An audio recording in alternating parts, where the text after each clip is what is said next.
الحمد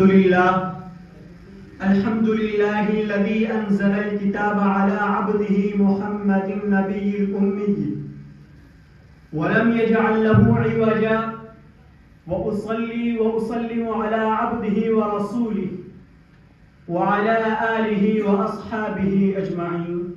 أما بعد، فقد قال الله تبارك وتعالى في كلامه المبارك: إنه لقرآن كريم في كتاب مكنون لا يمسه إلا المطهرون.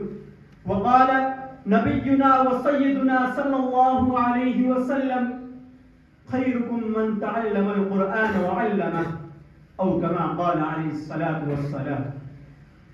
رئيس البرنامج وزملائي الكرام والمستمعون، قد تلوت أمامكم آية من القرآن الكريم الآن كما سمعتم، وهكذا قرأت حديث النبي المحترم صلى الله عليه وسلم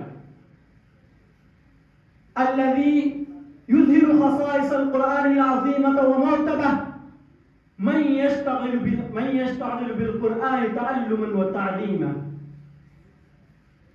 إخواني في الدروس، إني أود أن أسعد بتبيين فضائل القرآن وأحظى بأن أكون رطب اللسان بذكره الكريم.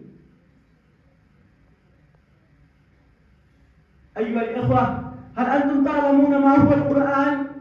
القرآن هو الكتاب الذي نزل الله عز وجل من السماء إلى الدنيا على عبده الحبيب محمد صلى الله عليه وسلم. والقرآن هو الكتاب الذي فيه دستور الحياة الإنسانية. القرآن هو الكتاب نزل لهداية الناس إلى الطريق المستقيم. القرآن هو الكتاب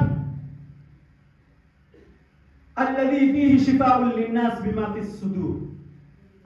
أيها الإخوة، فعلينا أن نعمل بما جاء في القرآن بعد أن تقبلنا دستور حياتنا، وأن نأخذ أحكامه بالنواجذ، ونحث إخواننا المسلمين على أن يعيشوا بمنهاجه ويسلكوا سلك هدايته في كل مكان وزمان.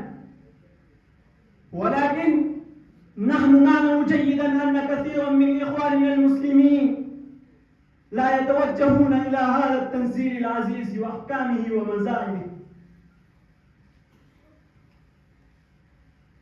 ويغزو أن يتلو جزءا أو آية من القرآن للبركة والجنة بالإضافة إلى ذلك. لا يريدون أولادهم إلى المدارس العربية الإسلامية لتلقي القرآن بالسعادة بتلاوته، مع أن النبي الكريم قال: خيركم من تعلم القرآن وعلمه. وبذا أختتم كلامي، والسلام عليكم ورحمة الله وبركاته.